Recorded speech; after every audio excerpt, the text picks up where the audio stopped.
नमस्कार, मैं हूं दिबांजलि मोइत्रा। कहते हैं जब कुत्ते से काम हो जाता है तो उसका शातिर मालिक अपने कुत्ते को गोली मार देता है। या ये भी कहा जाता है कि जब किसी पालतू से जी भर जाए या जब आपका पालतू काम के लायक न रहे तो उसको रास्ते से हटा दिया जाता है। आजकल ऐसा ही पाकिस्तान में देखने को मिल रहा है, क्योंकि आपको और पूरी दुनिया को मालूम है कि पाकिस्तान आतंक की खेती करता है और तैयार आतंकियों को पूरी दुनिया में खून खराबे के लिए भेजता है। ऐसा ही एक पालतू आईएसआई का है, जो कश्मीर में अशांति पैदा करने के साथ ही भारत में हुए कई आतंकी हमलों के जिम्मेदार आतंकी संगठन हिजबुल मुजाहिदीन के प्रमुख सैयद सलाहुद्दीन पर 25 मई को इस्लामाबाद में अज्ञात हमलावरों ने हमला कर दिया। बताया जा रहा है कि इन दिनों सलाहुद्दीन और पाकिस्तान की खुफिया एजेंसी आईएसआई के बीच सब कुछ ठीक नहीं चल रहा और इस हमले की योजना आईएसआई ने ही बनाई।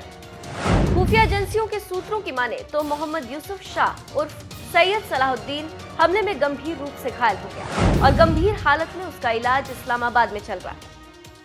यहाँ पर एक बात आपको बताते चलें कि सलाहुद्दीन यूनाइटेड जिहाद काउंसिल नामक पाकिस्तान समर्थक आतंकवादी समूह के गठबंधन का प्रमुख भी है। इसके साथ ही साथ सलाहुद्दीन को अमेरिकी विदेश विभाग ने वैश्विक आतंकवादी घोषित किया है।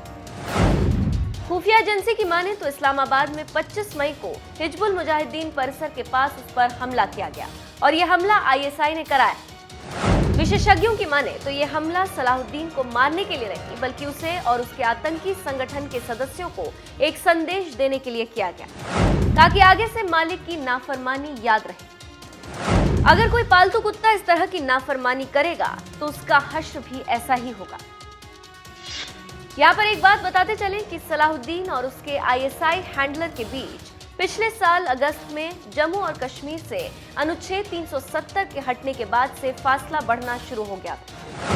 खुफिया सूत्रों की माने तो सलाहुद्दीन या उसके संगठन को भारत सरकार के अनुच्छेद 370 को निरस्त करने के कदम के बारे में कोई एहसास ही नहीं था। इसके बाद से ही आईएसआई ने धीरे धीरे हिजबुल मुजाहिदीन से अपना समर्थन वापस लेना शुरू कर दिया था। इसी के जवाब में आईएसआई ने सलाहुद्दीन को भारत सरकार के कदम के खिलाफ घाटी में बड़े पैमाने पर हमले का निर्देश दिया था, लेकिन वो ऐसा करने में नाकाम रहा, जिससे आईएसआई नाराज हो गया और उसका अंजाम अब दुनिया के सामने।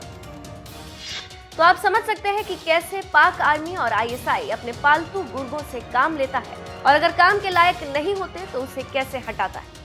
ये आप समझ सकते हैं कि सलाहुद्दीन आज कहां है और कैसे मौत के घंटे गिन रहा है।